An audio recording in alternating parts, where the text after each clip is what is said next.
Cockroach जनता पार्टीच्या आंदोलनाने देशात इतिहास घडवलाय। मोदी सरकारमधील केंद्रीय मंत्र्यांचा पहिल्यांदाच राजीनामा झालाय। गेल्या 1.5 महिन्यांपासून सुरू असलेल्या आंदोलनाचे लोण देशभरात पोहोचले।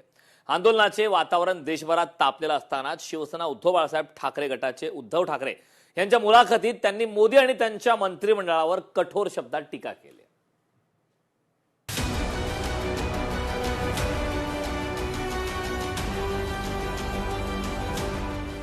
जनता रस्त्यावर उतरली आहे, तीच विष्णूचा अवतार आहे।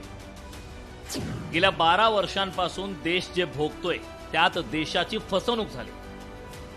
उद्धव ठाकरे यांची नरेंद्र मोदींवर ठाकरी भाषेत टीका। दिल्लीतील जंतर मंतरवरील आंदोलनापुढे मोदी सरकारला झुकावे लागले। केंद्रीय शिक्षण मंत्री धर्मेंद्र प्रधान यांच्या राजीनाम्याने आता जनतेने देशात इतिहास घडवलाय। जनता रस्त्यावर उतरली आहे, तीच जनता विष्णूचा अवतार आहे, असे उबाठा गटाचे पक्षप्रमुख उद्धव ठाकरे यांनी सांगितले। जेनझीला कोणी त्यांना झुरळ म्हणाले, काही कॉक्रोच म्हणाले, पण हा जेनझी तरुण संतप्त झाला। दिल्लीच्या रस्त्यावर हे तरुण संतप्त होऊन फिरत होते। त्यांचा पोलिसांशी संघर्ष उडाला। मुंबईपासून दिल्लीपर्यंत एक गोष्ट माझ्या लक्षात आली आहे, जनता आता भीतीच्या पलीकडे गेली। आतापर्यंत सरकारने एक भीतीची बंदूक त्यांच्या मस्तकावर रोखली होती। ती बंदूक आणि ती बंधनं झुगारून स्वतःच्या जीवाची पर्वा न करता जनता रस्त्यावर उतरली आहे। का उतरणार नाही, असे मत उद्धव ठाकरे यांनी या जेनझीच्या आंदोलनावर व्यक्त केले। एक गोष्ट मला मुंबईपासून दिल्लीपर्यंत लक्षात आलेली ती म्हणजे ही सर्व जनता भीतीच्या पलीकडे गेलेली आहे।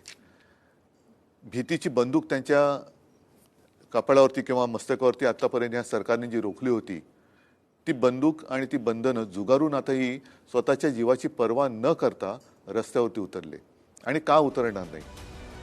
2014 पासून भाबडेपणाने ज्यांना पाठिंबा दिला त्यांनीच पाठीत वार केल्याची भावना जनतेच्या मनात आहे। प्रत्येक ठिकाणी हे सरकार नकार घंटाच वाजवत आहे। रोजगार मिळतायत का? महागाई कमी झाली का? पेट्रोलचे भाव उतरले का? गॅसचे दर उतरले का? पेट्रोलमध्ये इथेनॉलची भेसळ सुरू झाली। रस्त्यावर खड्डे पडतायत, पूल पडत आहेत, पक्ष फोडले जात आहेत, राम मंदिराची दानपेटी फोडली गेली, लुटली गेली आहे, पेपर फुटतायत। म्हणजे या सरकारला कशाचंही सोयर सुतक उरलं नाही। हे सरकार पूर्णपणे अपयशी ठरले। या सरकारने देशाला पूर्ण बर्बाद केलं आहे, असा खरमरीत टोला उद्धव ठाकरे यांनी सरकारला लगावला। 2014 पासून एका भोळ्या अपेक्षेने भाबडेपणाने ज्यांना पाठिंबा दिला त्यांनीच पाठीत वार केल्याची भावना या जनतेच्या मनात आहे। आणि बघा ना तुम्ही, प्रत्येक ठिकाणी नकार घंटाच आहे। रोजगार मिळतायत का? नाही। रोजगार मिळत नाहीये। महागाई कमी होते का? नाही। पेट्रोलचे भाव कमी झालेत का? गॅसचे भाव झालेत का? नाही।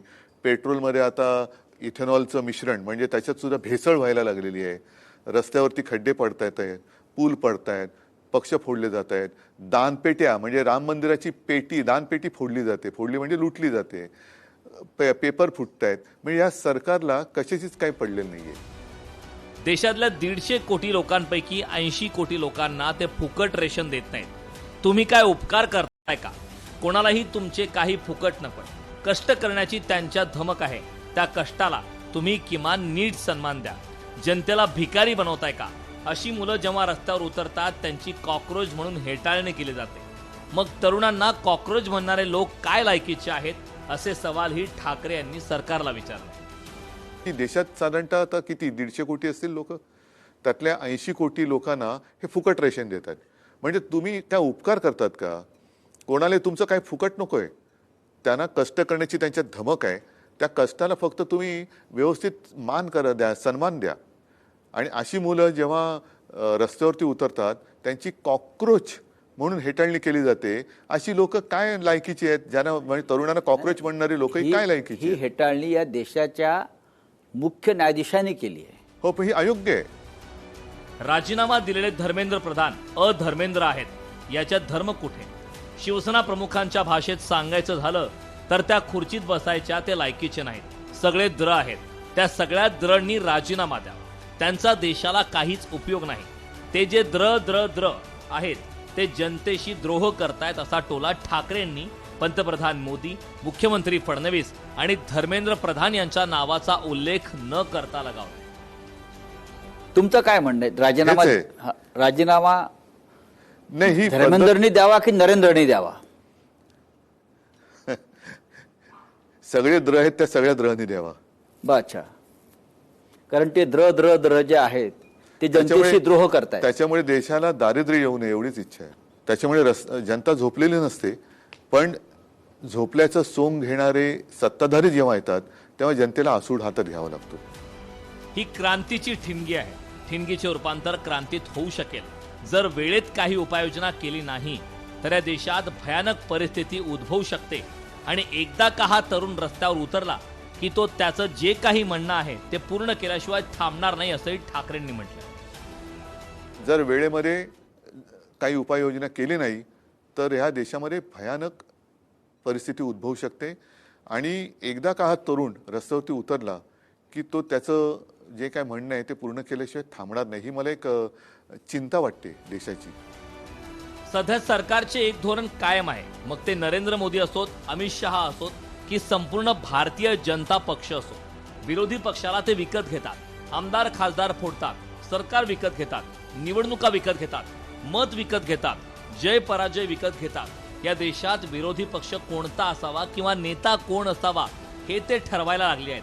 अशा वेळेला एवढ्या ताकदीचे सरकार असताना ते हे आंदोलन का संपवू शकले नाहीत असा सवाल ठाकरे यांनी केंद्र सरकारला केला. लोकांना यांना धडा शिकवायचा आहे की तुम्ही फोडून फोडून काय फोडाल. आम्ही तुमच्या विरोधात मतदान करून दिलेले आमदार, नगरसेवक, खासदार फोडत असाल तर आम्ही तुम्हाला पूर्णपणे बदलून टाकतो, उखडून टाकतो देशातून तुम्हाला. म्हणून या एका निश्चयाने लोक जनता रस्त्यावरती उतरली. उद्धव ठाकरे यांनी आंदोलनाच्या विजयी मोर्चात महाविकास आघाडीचे सर्व पक्ष सामील होण्याचा दावा केला होता. हे सांगताना इंडिया आघाडीचा सध्या मोठा ब्लॉक असल्याचंही त्यांनी मान्य केलं. रविवारी झालेल्या मोर्चात राष्ट्रवादी शरद पवार गटाकडून केवळ रोहित पवार मोर्चाला उपस्थित होते, मात्र काँग्रेसचा एकही नेता या जल्लोषासाठी उपस्थित नव्हता. यावरून इंडिया आघाडीतील बेबनाव पुन्हा एकदा उघडकीस आला. इंडिया ब्लॉक काय म्हणताय? इंडिया ब्लॉक सध्या ब्लॉक झालेले आहे. पण ब्लॉक जर झाला असलं तर तुमच्यासारखे नेते त्या ब्लॉक मध्ये आहेत. आमचा प्रयत्न सुरू आहे. उद्धव ठाकरे यांच्या मुलाखतीवर भाजपच्या नवनाथ बन यांनी खरपूस टीका केली. मोदींवर टीका करण्यापूर्वी झोलर राजकारणाचा हिशोब द्या. भूमिका न घेणं हीच भूमिका महाराष्ट्राने झोलर राजकारण ओळखलं आहे असंही त्यांनी म्हटलंय. आधी आपल्या उरल्या सुरल्या उभाटा गटाची रक्षा करा आणि मग पंतप्रधान नरेंद्र मोदीजी, देवेंद्रजी फडणवीस यांच्यावर टीका करा. आपल्या पक्षाची राख होत चाललेली आहे, रक्षा होत चाललेली आहे, त्याकडे थोडंसं बघा. भारतीय जनता पार्टी, देवेंद्रजी फडणवीस, पंतप्रधान नरेंद्र मोदीजी यांना जनतेचे आशीर्वाद आहेत. ते लोकांमध्ये जाऊन काम करतात. घर बशाची भूमिका ते घेत नाहीत. त्यामुळे घरामध्ये बसून मुलाखती देणं, आपलीच बॅटिंग आणि आपलंच बॉलिंग हे जरा बंद करा.